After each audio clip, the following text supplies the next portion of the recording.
Sirantolantan ko kun kan an bɛ kuma Coupe du Monde des clubs kan fɔlɔ n'o ye diɲɛ kuru kara sirantolantan club ka ɲɔgɔndan belebele ye ɲinan san 2025 ta bɛ tan États-Unis jamana kan ka daminɛ juin kalo nata tile 14 ka kuncɛ juillet kalo nata tile 13 club 32 ka bɔ diɲɛ gun bɛɛ kan olu de bɛ na u niyɔrɔ ta ɲɔgɔndan belebele in kɛnɛ kan.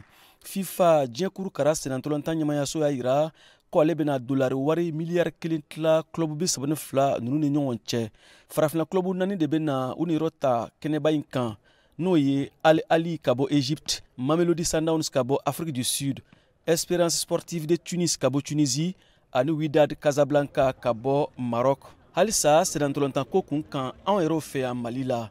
Mali championnat Ligue 1 ŋanaya ɲɔgɔndanw ko don minnu bɛ ɲina saison 2024 2025 ko fɔ ɲɔgɔndanw tagali kun cɛra a bɛɛ lajɛlen tile 13 ɲɔgɔndanw ko seginw de bɛna daminɛ tile 14 yɛrɛ bolodalen don k'a daminɛ sini sibiri marisi kalo tile 8 ka kun cɛ sinikɛnɛ kari la marisi kalo tile 9 san 2025 in na min ye tagali ɲɔgɔndanw ye minnu bɛ Ligue 1 ko fɔ kunnafonidi dɔ kɛnɛ bɛna sigi a ko kun kan bi jumadonya in wula fɛ Mali Sirantolantan Fédération jabala la Bamakɔ. A kunnafonidi kɛnɛ kun ka ɲɛfɔli kɛ min bɛ tali kɛ gɛlɛyaw ani nisɔndiyako fo ka taa se hakilinaw ma minnu sɔrɔla ɲɔgɔndan ninnu kɔnɔna na. Bakuruba la n'an ko bilan de la phase aller. Kunnafoni bɛna di Général Birima Jabate fɛ jɛkulu kɛrɛnkɛrɛnnen ɲɛma n'an ko commission ad hoc min sigira fédération ɲɛmayaso yɛrɛ fɛ ka sanga ni ligue professionnelle in ye